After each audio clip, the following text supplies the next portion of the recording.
All right, let's dive right in. Today, we're breaking down a really fascinating prophecy for the year 2026 that's been getting a lot of attention from a popular Korean spiritual YouTube channel. It paints this picture of intense worldwide change, and we're going to walk through exactly what it predicts. So let's just start with this one line from the source material. In 2026, it will be very noisy. Simple, right? But wow, it really sets the stage for something big, a period of major upheaval and transformation that this prophecy claims is just around the corner. Okay, so here's how we're going to tackle this. First, we'll look at what the Year of the Red Horse even means. Then, we'll zoom out to see the 3-year timeline it fits into. After that, we'll explore the purpose behind all the chaos, what's called the Great Cleansing, see what roles different generations are meant to play, and finally, look at the hopeful future it's all supposed to lead to. All right, so first up, what's the deal with 2026? Why is it so important in this prophecy? Well, it all boils down to this really powerful name it's been given, the Year of the Red Horse. And this is where it gets really interesting. The Korean term is Pamyeong-onyeon, but the source is super specific. This isn't just any red horse. We're talking about a jalktoma, which is like a legendary war horse. Think of a powerful horse that's been cooped up, just ready to burst out of the gate.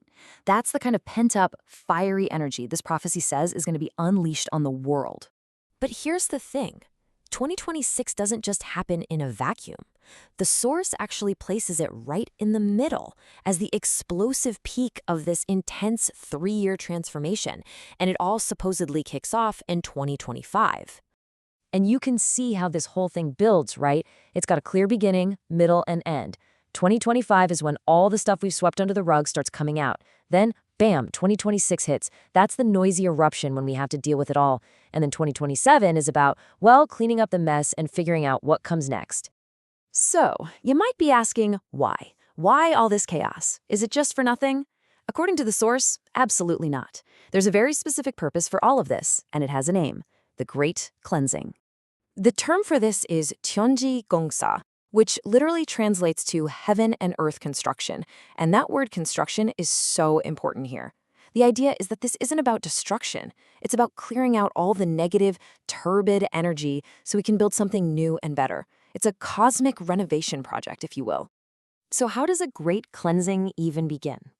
Well, the first step, according to this prophecy, is that everything comes out into the light. All the things we've buried, ignored, or tried to hide, they all get revealed. No more secrets. And we're not just talking about personal secrets, you know? This applies to everything. All the deep, messy contradictions in society, in governments, between countries, they're all going to bubble up to the surface and demand our attention. And that is why 2026 is supposed to be so noisy. It's the sound of all these problems that we can't ignore anymore, all clashing at once. It's an eruption. The source uses this really simple but honestly pretty brilliant metaphor for it. It's like cleaning a house. To clean it properly, you must bring out the dirt from every corner. I mean, it makes perfect sense, right? You can't just tidy up the surface. To get a real deep clean, you have to pull everything out, make a huge mess, before you can put it all back together better than before. Okay, so this isn't just about cosmic forces. It's also incredibly human. And what's really fascinating is how the prophecy gives different generations these almost poetic roles to play in guiding us through all this chaos. Check out this celestial analogy they use. It's pretty cool. You've got the baby boomers as the big stars. Their job is to lead, to be the first to shine their wisdom. Then you have the younger generations, the smaller stars, who are meant to catch that light and shine it forward. And finally, you get to the new stars, the digital natives. They're the ones who inherit this new world and become the new source of light for the future. It's like a cosmic handoff. So, when you boil it all down, what's the ultimate goal here? It's all about the future.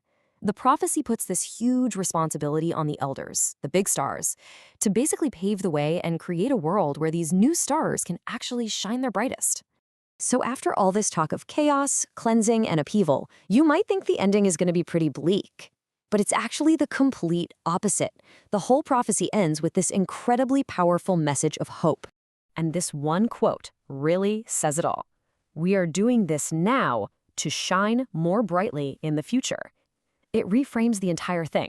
The struggle isn't the point. The struggle is just the price for a much brighter, more authentic world on the other side. All right, so let's tie this all together. What are the big takeaways? First, the chaos we're talking about isn't random. It's a purposeful cleansing. So it's something to be understood, not just feared. The ultimate goal is a better future, but it's not going to happen on its own. It's a group project, and everyone, every single generation, has a crucial part to play. And that kind of leaves us with this big question, doesn't it?